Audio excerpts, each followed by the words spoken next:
Hello student, मैं साजिदा अंसारी आप सबका स्वागत करती हूँ ऑनलाइन स्टडी विद एसए में।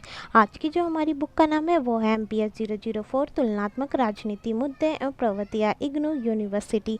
आज का जो हमारा टॉपिक है वो है राजनीतिक दल और दलीय व्यवस्था या लोकतंत्र में राजनीतिक दलों की भूमिका। ठीक है, आइए हम देखते हैं। राजनीतिक दल लोगों का ऐसा संगठित समूह होता है जिसमें सभी लोगों की विचारधारा एक होती है, चाहे वो बीजेपी के लोग हो चाहे वो कांग्रेस के लोग हो। उनकी जो विचारधारा होगी उनकी एक विचारधारा होगी और उनका मेन मकसद या मेन मुद्दा चुनाव द्वारा संवैधानिक नियमों का पालन करते हुए सत्ता प्राप्त करना होता है या सरकार बनाना होता है। राजनीतिक दल के 3 महत्वपूर्ण घटक होते हैं। ठीक है, राजनीतिक दल के जो 3 महत्वपूर्ण घटक होते हैं वो क्या होता है? नेता, सक्रिय सदस्य, समर्थन या अनुयायी। ठीक है, नेता, सक्रिय सदस्य, समर्थन या अनुयायी। विश्व के सभी देशों में राजनीतिक दल पाए जाते हैं। विश्व के सभी देशों में राजनीतिक दल पाए जाते हैं, चाहे वो एक दलीय व्यवस्था हो, द्विदलीय व्यवस्था हो या बहुदलीय व्यवस्था हो।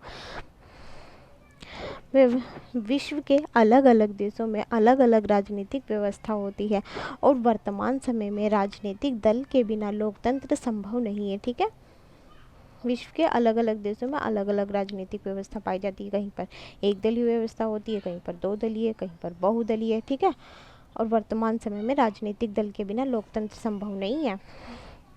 राजनीतिक दल के प्रमुख कार्य, ठीक है, चुनाव लड़ना। सभी राजनीतिक दल चुनाव लड़ते हैं।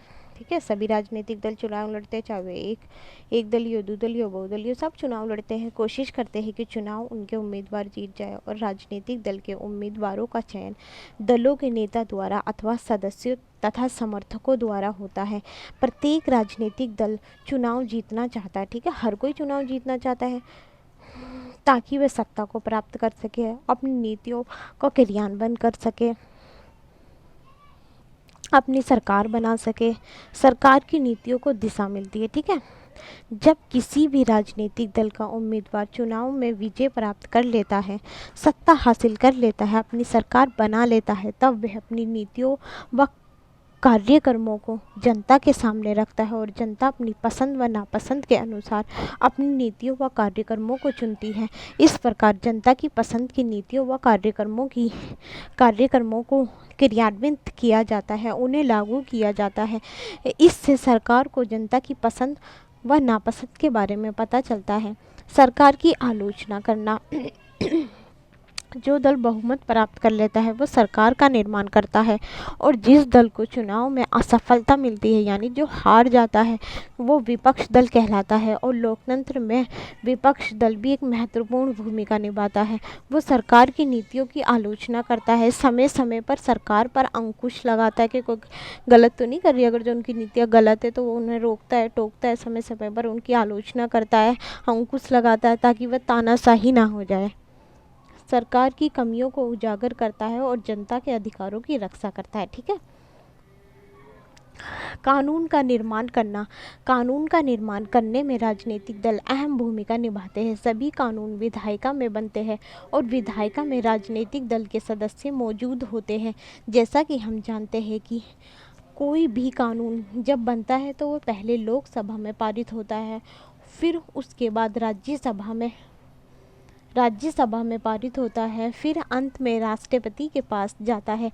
यदि राष्ट्रपति उसमें हस्ताक्षर कर देते हैं तो वह कानून का रूप ले लेता है और यदि जनता किसी भी कानून को लेकर असहमत नहीं है तो वह सर्वोच्च न्यायालय में जाकर अपील कर सकती है और सर्वोच्च न्यायालय इस पर चर्चा करेंगे, सुनवाई करेंगे और यदि जनता उन कानून का सही, ठीक है, इसमें क्या है, ठीक है, इसमें यह है अगर जो कानून अंत में राष्ट्रपति के पास जाते हैं और फिर राष्ट्रपति उसमें हस्ताक्षर कर देता है और वो कानून का रूप ले लेते हैं।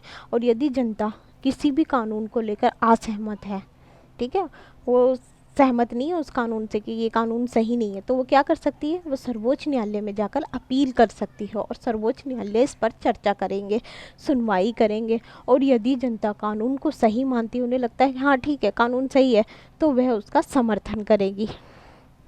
सरकार का संचालन। आज विश्व में बड़े बड़े देश हैं जिसमें प्रत्यक्ष लोकतंत्र संभव नहीं है। ठीक है, इसलिए अप्रत्यक्ष लोकतंत्र पाया जाता है। अप्रत्यक्ष लोकतंत्र है तो जाहिर सी बात है राजनीतिक दल तो हो गई, जिन्हें जनता चुनाव के माध्यम से अपने प्रतिनिधि चुनती है।